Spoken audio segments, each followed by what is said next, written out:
Hello, ladies and gentlemen. Welcome to this week's WWE Raw Recap show. I am Ronald Ray, your boy with a cornbread accent. Yes, I am on location still, using the best equipment I can scrounge up here. Hopefully next week I'll, like I said, get it all figured out. Anyway, the fans at the Nutter Center, and I want to say Nutter Butters. Why didn't they just call it the Nutter Butters Center? Oh well, anyway, because I like Nutter Butters, especially the peanut butter cracker ones, wafers, whatever. I love those. And the Nutter Butters. Anyway, enough about me and my snacks of choices. Anyway, it does take place at the Nutter Center in Dayton, Ohio. And we got to see a little bit of build up to SummerSlam. So, uh, before I get started, let me do the usual spiel.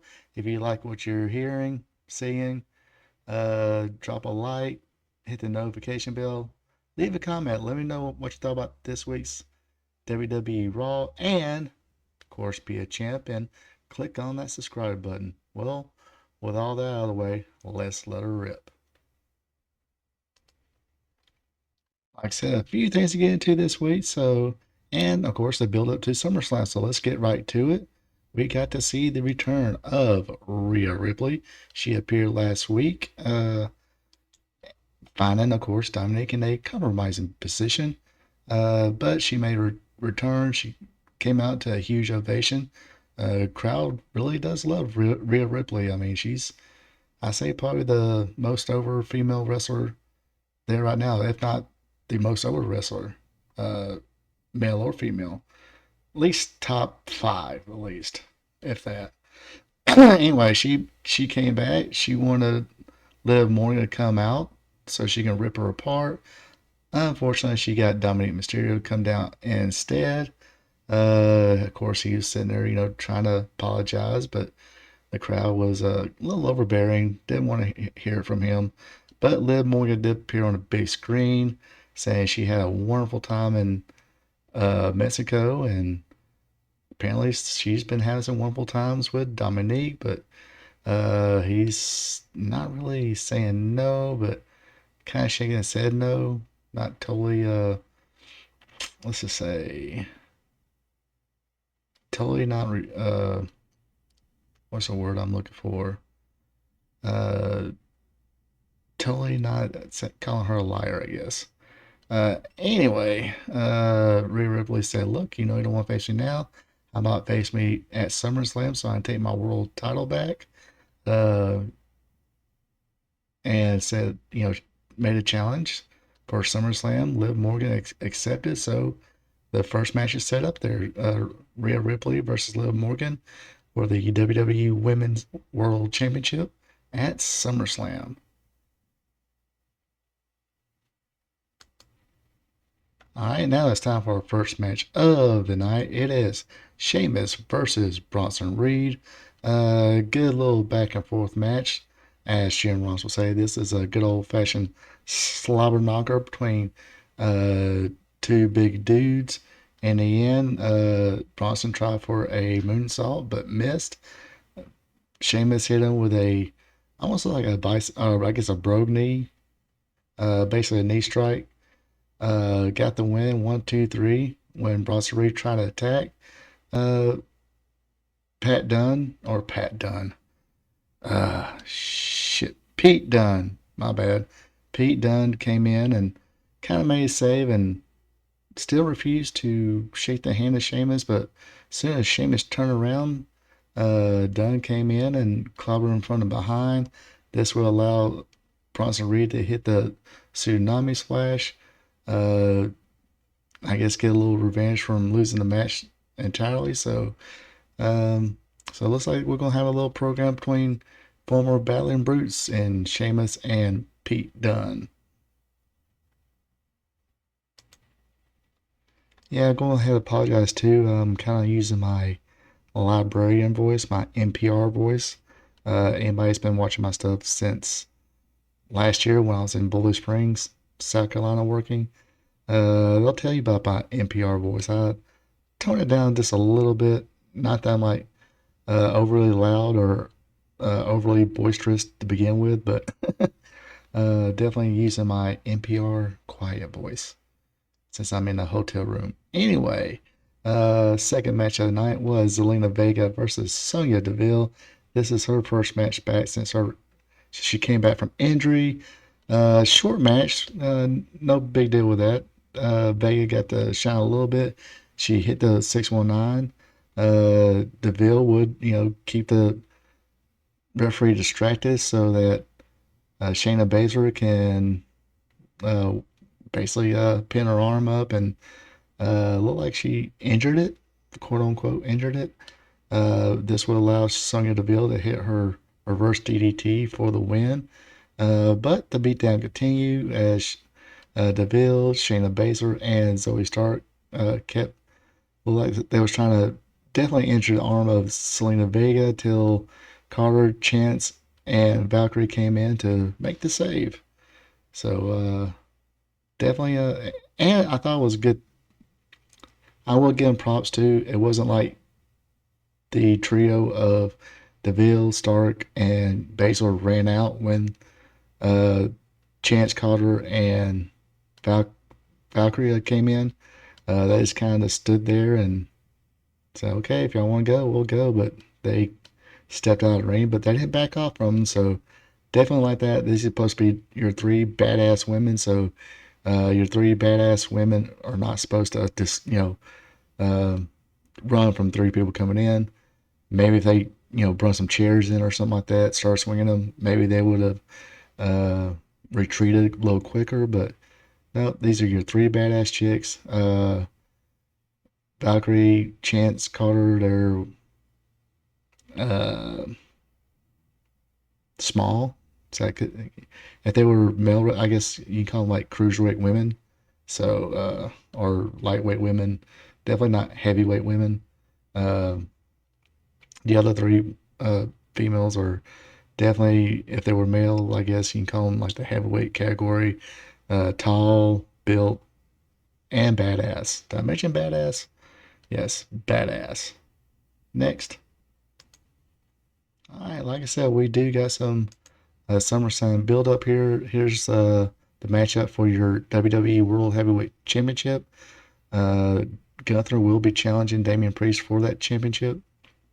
Basically, they had a first face off here. Gunther pretty much said, look, you don't bring the same prestige that I would, so go ahead and give me the belt. Priest said, look, you said yourself, this is not your first choice, so if you don't like being here, this is not you're not proud to be here, or, this wasn't your dream to begin with, then leave. Gunther came back, said, look, I respect you, I respect the fact fought your way in the streets, but, and I don't understand why the fans aren't, more into you since you're just like them. You're just plain old street trash. Priest returned calling him conceited and privileged. They got nose and nose and almost started to go at it until Braun Strowman appeared, and then that's what started in the next match here was Damian Priest versus Bronson Reed. Pretty good match here between the two. Strowman had things going his way until he went for that what they call it, the Braun Express or whatever. Uh, he wound up missing it, going over the barricade where the timekeeper usually hangs out at. That would enter his knee. Damian Priest would keep on working on the knee. Braun Strowman would make a little bit of a comeback, but the knee wound up giving out on him. It wouldn't hold up, so the champ hit him with the South of Heaven choke slam. 1, 2, 3. Very clean win. No outside interference or anything. Much needed, I think, win for Damian Priest, especially a guy of the stature of Braun Strowman. Pinned him cleanly in the middle. No controversies or anything. After the match, Gunther came back in the ring. They traded some blows here and there, but then they parted ways. Gunther stepped away, but But like I said, good match here. In a way, it should have ended with Damian on top with no interference or anything. Clean in the middle. All right, next up we got tag team match: Zoe Stark and Shayna Baszler versus uh, Carter and Chance. Chance and Carter got a little bit of shine to begin with. Then Baszler and Stark took over, but Chance and Carter made a comeback, hit the keg stand on the outside, got back from commercial break. Baszler and Stark got back in control, some more back and forth, but it was Shayna Baszler and Stark hitting their alley-oop knee strike finisher. Looks pretty cool. They got it timing down pretty well on that one. So as long as the opponents feeds into it and sells it well, looks like an astounding great finisher. Just my opinion. What do you folks think about this finisher?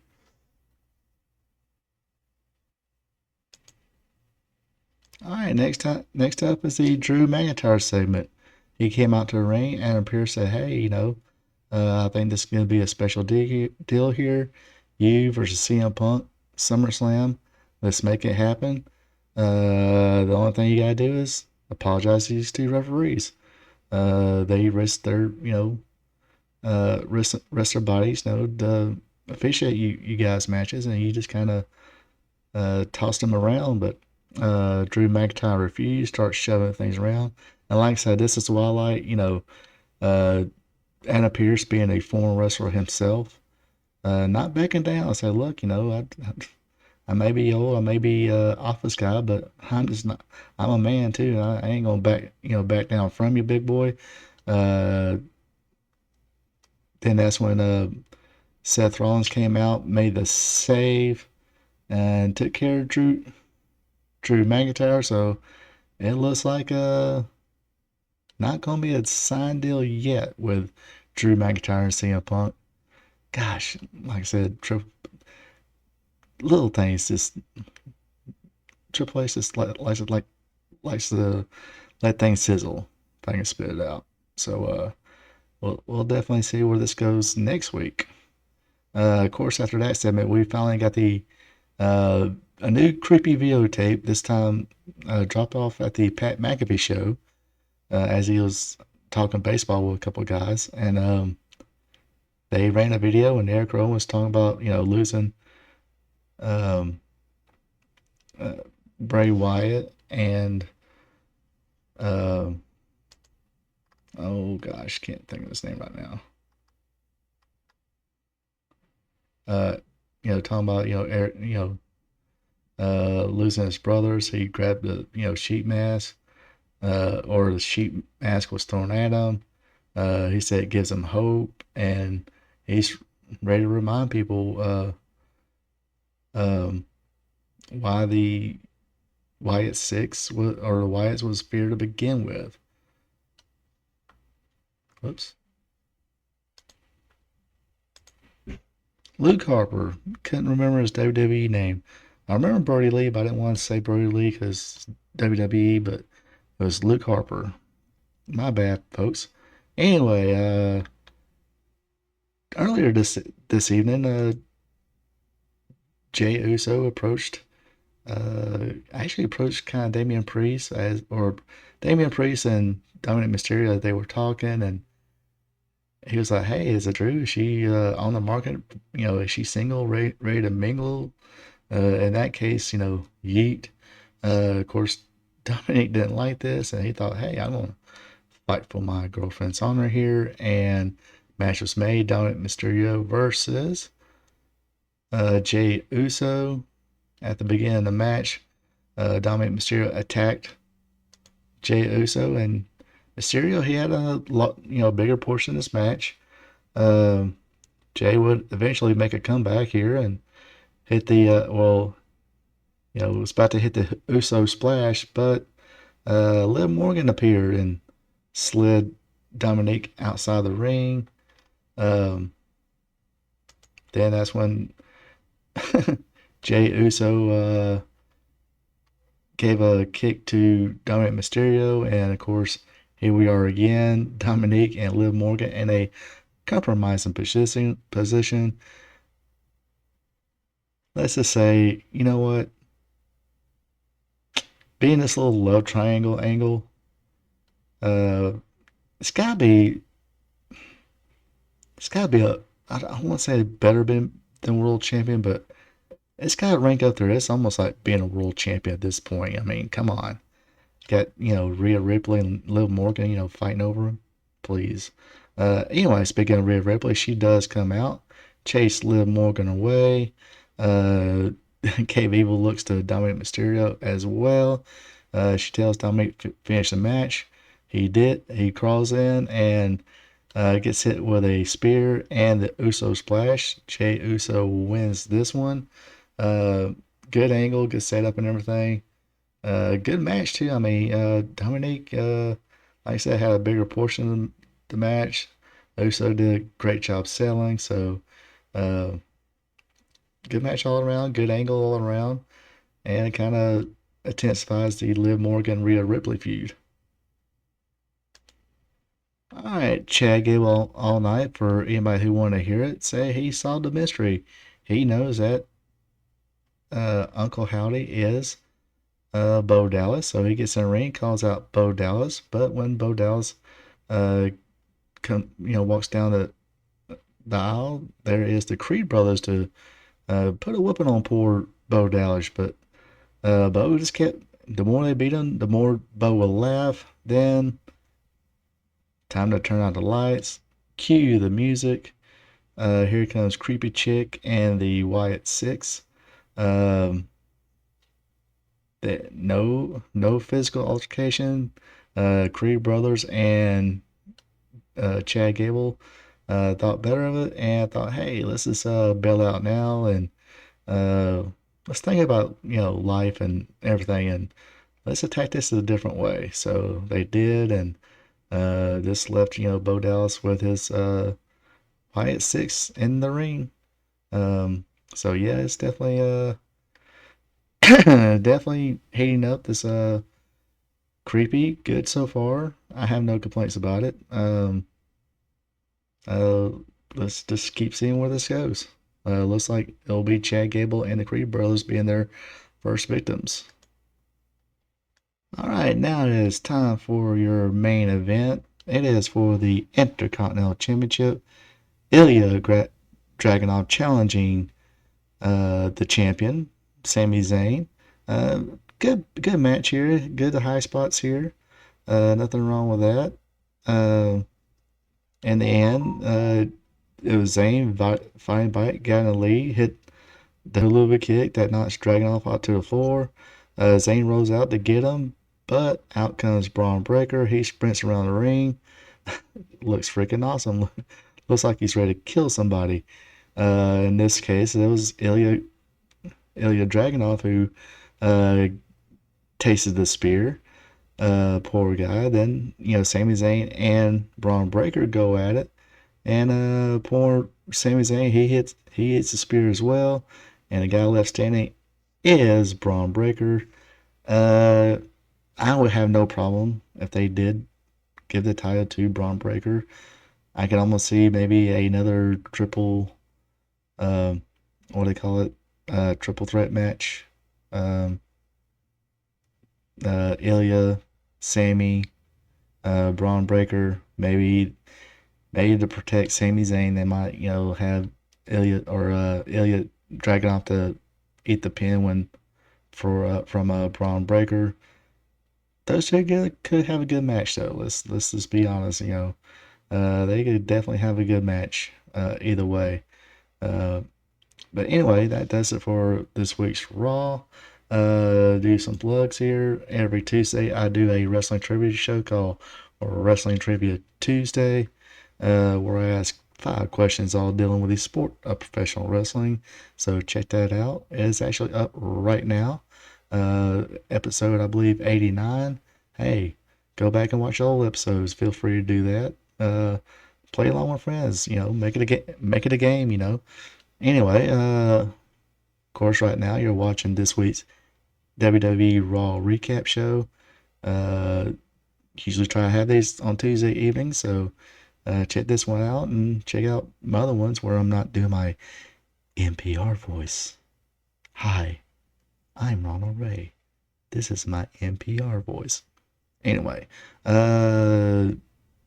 Thursdays I usually put out a AEW Dynamite recap show. This one, I can't help it. This is usually kind of a fun one because I usually kind of make fun of them. Not that I don't like AEW, it's just I like their stuff, but not story. Great matches, shitty storylines. No story, just great matches. Kind of like playing a video game. Anyway, enough of that banter.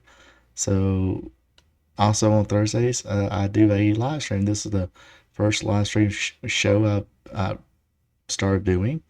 I forgot how many episodes I'm up on this one, but hey, it's called Spot Show Live Stream. Discuss today's news or today's wrestling news, or the week's wrestling news, and maybe some recaps and stuff like that from AEW, WWE, and others. So check that out. But if you're not digging the new school wrestling, hey, I got something for you. Every Friday, it is Wrestling Gold Friday night.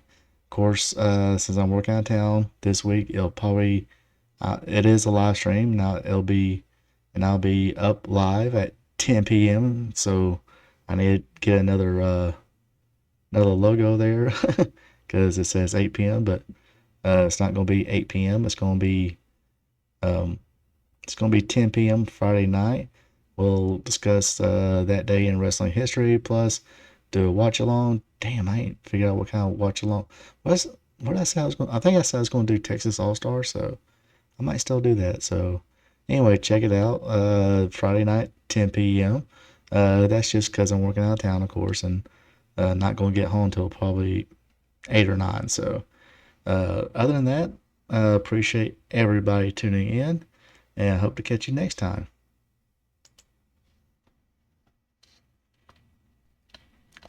For cheaters, this is the part where I ask you, if you're not subscribed yet, to click on that subscribe button, leave a like,